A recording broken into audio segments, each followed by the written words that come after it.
Have you ever noticed that in some immigrant communities, everybody talked at once, but in places like Sweden as well as Germany, everyone pauses politely?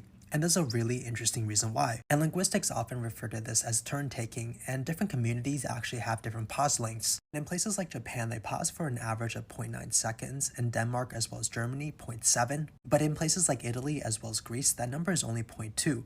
Basically, people are overlapping. And this creates a really interesting situation, since if an Italian moved to Scandinavia, people will think he's interrupting. On the flip side, Italians might think Scandinavians are slow as well as awkward. Much of this has to do with culture, since in Northern Europe they often value personal space as well as self-control, and that often spills over to speech. But in places like Southern Europe, the Middle East, Africa, and even parts of Asia, that story is completely different. These areas often have a tradition of storytelling as well as public debate. Overlapping often shows enthusiasm as well as solidarity. And whenever immigrants bring their rhythm to places like the United States as well as Europe, this often results in cultural collide. And locals often view them as too emotional or simply rude.